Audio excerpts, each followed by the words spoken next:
प्रिय विद्यार्थियों, आपका स्टडी विद मेहरा सर में स्वागत है। प्रिय विद्यार्थियों, मैं Sandeep Mehra, commerce lecturer, government senior secondary school Kalana. मैं लॉकडाउन के दौरान आपकी लेखा शास्त्र से संबंधित, अकाउंटेंसी से संबंधित महत्वपूर्ण पॉइंट पार्टनरशिप, आज आप इस वीडियो में आपको साझेदारी का सामान्य परिचय संबंधी महत्वपूर्ण सूचनाएं, महत्वपूर्ण बातें आपको अपने YouTube channel study with Mehra sir में आपको देखने को मिलेगी।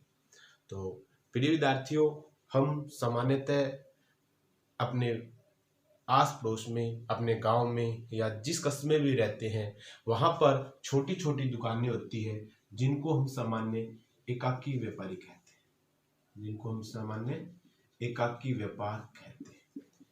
एकाकी व्यापार क्या है, हमें पता ही है कि इसमें कम पूंजी की आवश्यकता है, ज़्यादा इसमें अधिक पुस्तकों का या प्रबंधन का ज्ञान भी ज़्यादा आवश्यक नहीं होती है। कम पूंजी में एक सामान्य व्यक्ति कर सकता है। लेकिन जैसे जैसे क्षेत्र विस्तृत होता गया, क्षेत्र बढ़ता गया, उस समय एक अकेला व्यक्ति ज़्यादा बड़ा कारोबार नहीं कर सकता। उसकी वजह क्या रही होगी कि जैसे एक तो पूंजी, एक व्यक्ति के पास कैपिटल कम है, एक व्यक्ति के पास ज्यादा है। एक के पास जो प्रबंध का ज्ञान है वो है प्रबंध का ज्ञान, एक व्यक्ति के पास प्रबंध का नॉलेज नहीं है। जब ये दोनों आपस में मिलकर ये कार्य करने लग जाए तब उत्पन्न होती है साझेदारी। क्या उत्पन्न होती है? साझेदारी, पार्टनरशिप। तो प्रिय विद्यार्थियों, हम सामान्य अगर हम कहें कि साझेदारी क्या है, तो हमारा मुख्य जो बात है वो हम क्या कहेंगे कि एकाकी व्यापार के दोष जो थे, दोषों को दूर करने के लिए,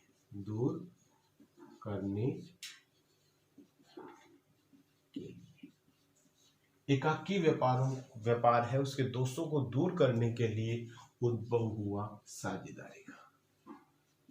साझेदारी का निर्माण।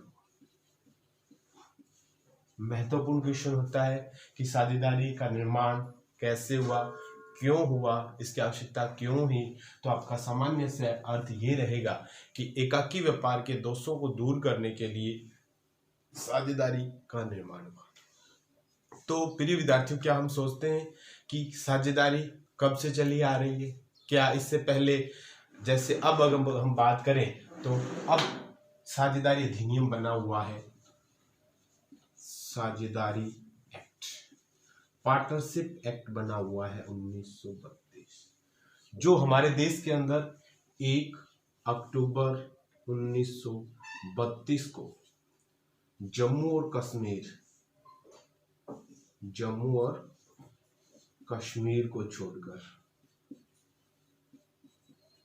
जम्मू और कश्मीर को छोड़कर पूरे देश में लागू हुआ। तो प्रिय विद्यार्थी, हम सोचेंगे क्या इससे पहले साझेदारी व्यापार नहीं था? इससे पहले अगर हम 1932 से पहले की बात करें, 1932 के बाद तो पार्टनरशिप एक्ट बन गया, उससे पहले साझेदारी संबंधी प्रावधान कहाँ थे? नियम एंड रेगुलेशन कहाँ थे? क्या इससे संबंधित कोई किसी भी तरीके का कॉन्ट्रैक्ट, कोई भी एक्ट नहीं था?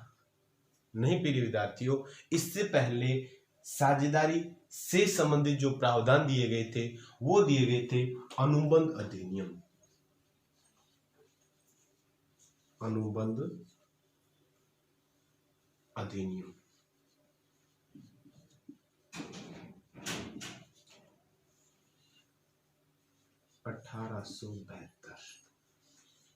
पहले अनुबंध अधिनियम 1872 प्रचलित था, उस में से फिर निकाला गया साझेदारी एक्ट 1932।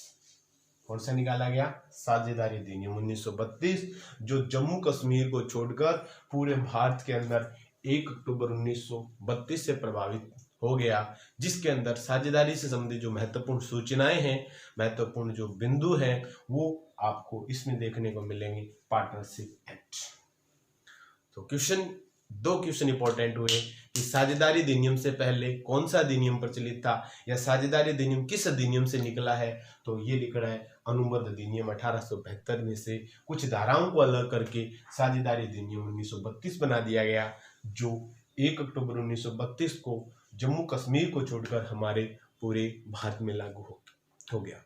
इसके अलावा जो पार्टनरशिप है, साझेदारी है, इसकी आवश्यकता क्यों हुई, तो हम सामान्य एकाकी व्यापार के दोस्त थे। क्या दोस्त थे? पूंजी का अभाव था, नॉलेज का अभाव था। इन दोषों को दूर करने के लिए एक अकेला व्यक्ति के पास कम पैसे हैं, दूसरा व्यक्ति ने और दे दिए, तीसरे ने दे दिए, 4-5 व्यक्ति मिल लिए, अच्छी पूंजी होगी तो वो अच्छा बिजनेस कर सकते हैं। इसलिए जो एकाकी व्यापार थे उनको दोषों को दूर करने के लिए किसका निर्माण हुआ? साझेदारी का निर्माण हुआ। तो बच्चों 3 क्वेश्चन है आपके पास। साझेदारी का निर्माण क्यों हुआ? एकाकी व्यापार के दोषों को दूर करने के लिए। इससे संबंधित अधिनियम कौन सा है? साझेदारी अधिनियम 1932 कब प्रभावी हुआ? 1 अक्टूबर 1932 को। और साझेदारी अधिनियम किस अधिनियम से निकला है? अनुबंध अधिनियम 1872 से निकलकर बना है साझेदारी अधिनियम 1932। तो प्रिय विद्यार्थियों, ये हो गया साझेदारी अधिनियम संबंधी विशेष बातें। अब हम पढ़ेंगे कि साझेदारी क्या है। साझेदारी क्या है?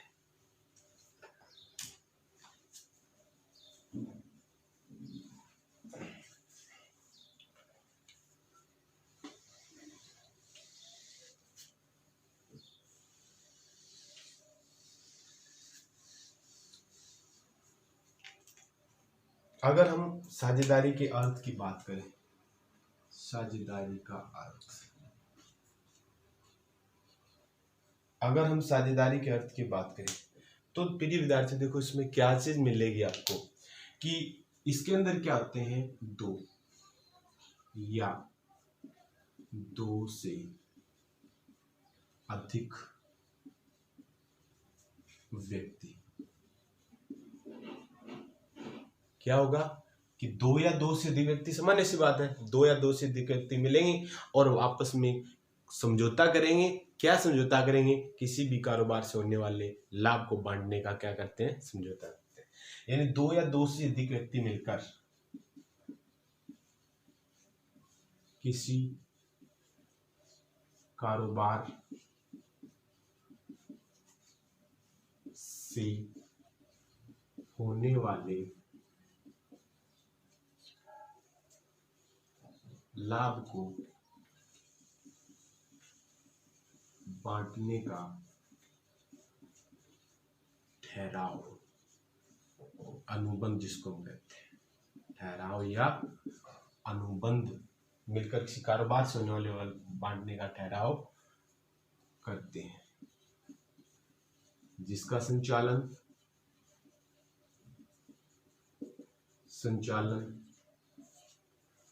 उन सब के द्वारा या किसी एक के द्वारा किया जा सकता है। एक के द्वारा किया जा सकता है। प्रिय विद्यार्थी, इसमें महत्वपूर्ण अगर हम बात देखें तो साझेदारी है उसमें क्या होगा कि 2 या 2 से अधिक व्यक्ति। क्या होगा? 2 या 2 से अधिक व्यक्ति क्या होंगे? 2 या 2 से अधिक व्यक्ति। साथ में कोई भी कारोबार, कोई भी व्यापार होना परम आवश्यक है। और क्या होगा?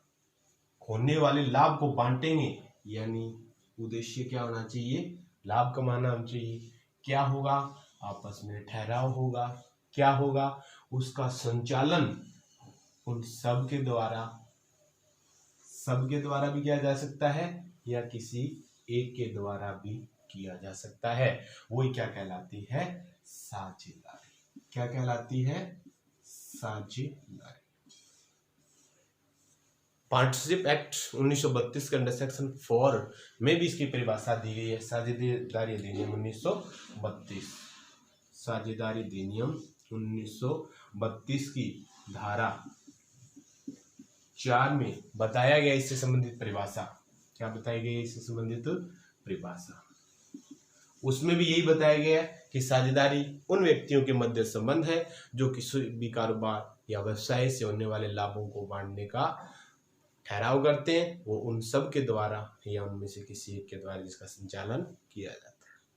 तो अगर हम वो परिभाषा लिखना चाहें तो बिल्कुल सिंपल सा है, साझेदारी उन व्यक्तियों के मध्य संबंध है, उन व्यक्तियों के मध्य संबंध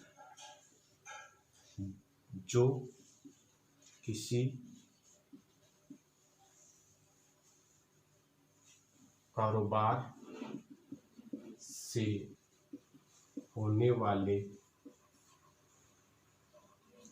लाभ को बांटने का समझौता करते हैं। क्या करते हैं? समझौता। और जिसका संचालन उन सब के द्वारा या किसी एक के द्वारा किया जा सकता है, वो ही चीज है। तो हमें विशेष बात इसमें ध्यान क्या रखनी है कि साझेदारी में क्या होगा कि दो या दो से अधिक व्यक्ति होंगे, वो किसी भी कारोबार या व्यवसाय से होने वाले लाभों को, उद्देश्य क्या होगा आपका? लाभ उद्देश्य। किसी व्यवसाय से या कारोबार से होने वाले लाभ को बांटने का ठहराव करते हैं। उस व्यवसाय या कारोबार का संचालन, जैसे दो व्यक्ति है या चार व्यक्ति है, व्यक्ति मिलकर व्यापार कर रहे हैं, हो सकता है एक चला ले, तीन है उन्होंने पैसे लगा दिए, पूंजी लगा दी, वो हिस्सा नहीं ले, तो उसका संचालन उनमें से किसी एक के द्वारा भी किया जा सकता है। तो प्रिय विद्यार्थियों, साझेदारी से संबंधित हम समझ गए।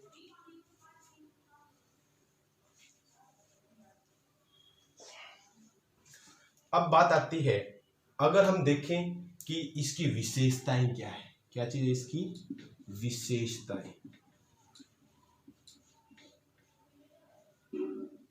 तो प्रिय विद्यार्थियों में पता है किसी भी पॉइंट्स के बारे में अगर हम जानते हैं तो कोई भी अगर उसकी विशेषताएं पूछे तो हम बता सकते हैं।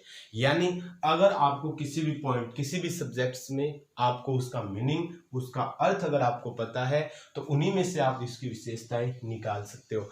तो आपके सामने जैसे दिख रही है, एक विशेषता तो ये होगी ना कि दो या दो से अधिक व्यक्ति होंगे। दूसरी विशेषता क्या होगी? इसमें कारोबार होगा। तीसरी विशेषता क्या होगी? लाभ उद्देश्य होना चाहिए। चौथी विशेषता क्या होगी? इसमें ठहराव होना चाहिए। और विशेषता क्या है? इसका संचालन किसी एक के द्वारा या उनमें से सबके द्वारा किया जा सकता है। तो प्रिय विद्यार्थी, बिल्कुल सिंपल सा है, यदि हमें उसका अर्थ पता है, साझेदारी का अर्थ पता है, तो उससे उसकी हम विशेषताएं निकाल सकते हैं। तो ये इसकी विशेषताएं हो गई। कौन कौन सी हो गई? हम नंबर एक क्या है? दो या दो से अधिक व्यक्ति, दो या दो से अधिक व्यक्ति। दूसरा, व्यवसाय या कारोबार, कारोबार या व्यापार का होना परम आवश्यक है। और उद्देश्य क्या होना चाहिए इसका? लाभ उद्देश्य। क्या होना चाहिए इसका? लाभ उद्देश्य होना चाहिए। क्या होना चाहिए? अनुबंध या ठहराव। क्या होना चाहिए? अनुबंध या ठहराव परम आवश्यक है। संचालन उन सबके द्वारा या किसी एक के द्वारा किया जा सकता है। महत्वपूर्ण विशेषताएं। और अगर हम देखें, अधिनियम कौन सा लागू होता है इसमें? अधिनियम 1932 लागू होता है। अन्य अगर देखें तो पृथक अस्तित्व, साझेदारों का अस्तित्व क्या होता है? अस्तित्व। और आपस में इनका पृथक अस्तित्व रहेगा। और जो दायित्व है असीमित रहेंगे।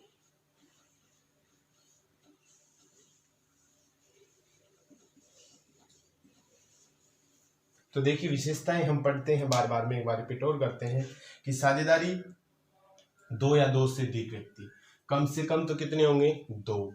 अधिकतम कितने हो सकते हैं? 50। अधिकतम। सामान्य सी बात है, कम से कम तो 2 हो गए, पूछ लेते हैं ज्यादा से ज्यादा कितने हो सकते हैं। फिर अगर हम बात करें साझेदारी अधिनियम में इससे संबंधित कोई भी प्रावधान नहीं दिया गया है, लेकिन कौन से में अंदर, कंपनी संशोधित अधिनियम, अधिकतम सदस्य कितने हो सकते हैं 50, किसके अनुसार, कंपनी अधिनियम संशोधित 2014 के अनुसार।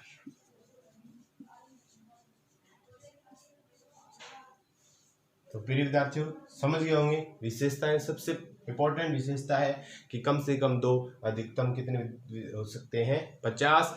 कहाँ दिया गया है, कंपनी अधिनियम 2014 के। साझेदारी अधिनियम में साझेदारों की संख्या संबंधी कोई भी प्रावधान नहीं दिया गया है। इंपॉर्टेंट है, याद रखने वाले हैं। आप CS के एग्जाम देते हो, वहां पे भी पूछ लिया जाता है कि साझेदारी अधिनियम के अनुसार साझेदारों की संख्या अधिकतम कितनी हो सकती है। तो विद्यार्थियों आप विचलित मत होना, आपका जवाब यही रहेगा कि साझेदारी अधिनियम में साझेदारों की संख्या संबंधी कोई प्रावधान नहीं है। वो है कौन से अधिनियम में, कंपनी अधिनियम 2014 के अनुसार बताया गया है कि साझेदारों की अधिकतम संख्या 50 हो सकती है। इसके बाद हम, सामान्य सी बात है, अगर कोई भी कारोबार या व्यापार नहीं होगा, कोई कारोबार ही नहीं है, कोई व्यापार ही नहीं है, तो कहीं पे भी साझेदारी उत्पन्न नहीं होगी। तो महत्वपूर्ण है एक बिजनेस का होना, एक व्यापार का होना। फिर हमने पढ़ा लाभ उद्देश्य। अगर हम कोई वस्तुओं का लेन देन का कार्य कर रहे हैं लेकिन हमारा उद्देश्य लाभ कमाना नहीं है, तो वो व्यापार की श्रेणी में नहीं आएगा, या हम ये कहेंगे वो होगी हमारी गैर व्यापारिक संस्थाएं। हम वस्तुएं बेच रहे हैं, हम खरीद भी रहे हैं, लेकिन किस भावना से, सेवा भावना या अन्य किसी सामाजिक उद्देश्य से हम अगर ऐसा कर रहे हैं, हमारा उद्देश्य लाभ कमाना नहीं है, तो वहां साझेदारी नहीं होगी। साझेदारी कहाँ पे होगी, जब हमारा उद्देश्य लाभ कमाना हो सकता है लाभ ना हो, लेकिन उद्देश्य क्या होना चाहिए, लाभ कमाना होना चाहिए, वही क्या रहेगा, साझेदारी कहलाएगी। इसके बाद अनुबंध सबसे महत्वपूर्ण है। इसमें बताया गया है कि साझेदारी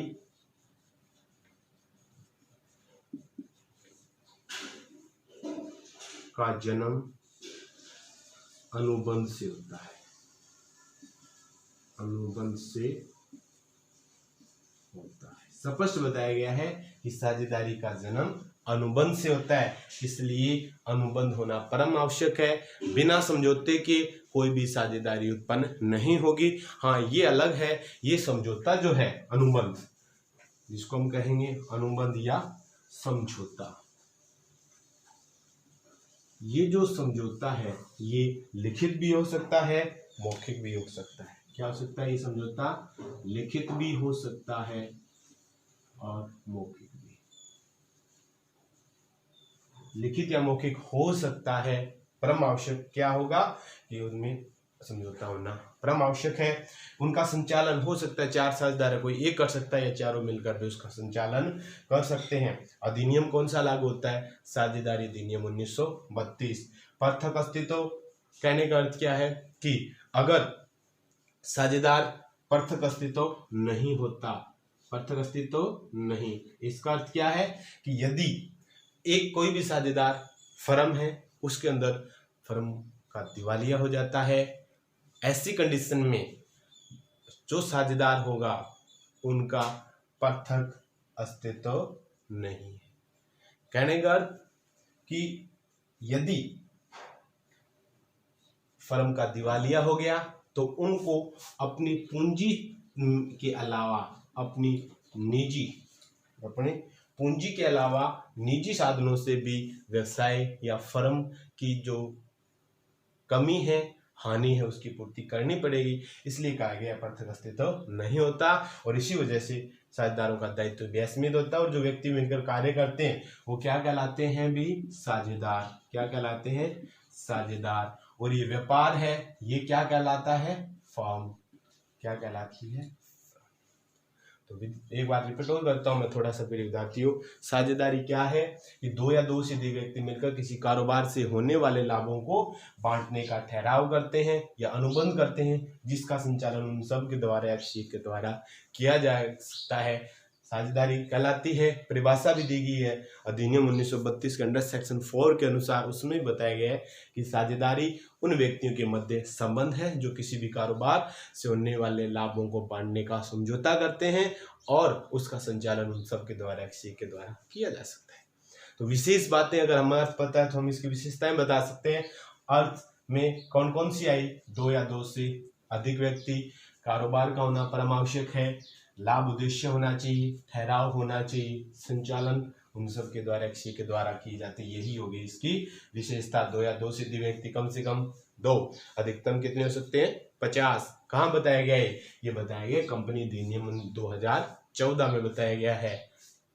साझेदारी अधिनियम में साझेदारों की संख्या संबंधी कोई भी प्रावधान नहीं है, ये याद रखना।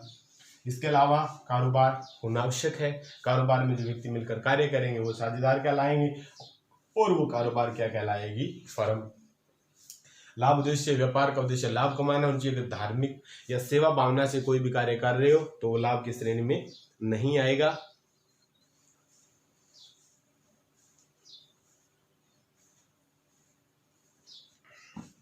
वो लाभ की श्रेणी में नहीं आएगा, इस वजह से हम उसको नहीं कहेंगे। इसलिए कहा जाता है कि उद्देश्य क्या होना चाहिए? लाभ होना चाहिए। अनुबंध, साझेदारी का जन्म अनुबंध से होता है। समझौता लिखित भी हो सकता है या मौखिक भी हो सकता है। अधिनियम 1932 पृथक अस्तित्व नहीं, असीमित दायित्व है। अब बात यह आती है पृथक अस्तित्व नहीं कर, यदि फर्म का दिवालिया हो जाए, कमी हो जाए तो साझेदार पूंजी के अलावा अपने निजी साधनों से भी उसकी पूर्ति करेंगे। तो ये था हमारा मुख्य पॉइंट, पार्टनरशिप का अर्थ और पार्टनरशिप की विशेषताएं। आज की इस वीडियो में बस इतना ही। हम उम्मीद करते हैं आप अच्छे से समझ गए होंगे। आपको इसी चैनल पर आपके साथ मैं Sandeep Mehra study with Mehra sir में आपके लिए आगे लेके आऊँगा साझेदारी से संबंधित अन्य महत्वपूर्ण पॉइंट। कंटिन्यू आप जुड़े रहिए, इस चैनल को लाइक और सब्सक्राइब करते रहिए और आपको इसमें साझेदारी से संबंधित अन्य महत्वपूर्ण, अकाउंट संबंधित अन्य महत्वपूर्ण पॉइंट्स की वीडियो भी आपको अपने YouTube चैनल पे मिलती रहेगी। इसके अलावा कक्षा 10 का मैथ की क्लासें भी आपको स्टडी विद मेहरा सर में मिलती रहेगी। तो अधिक से अधिक शेयर कीजिए, सब्सक्राइब कीजिए, लाइक कीजिए।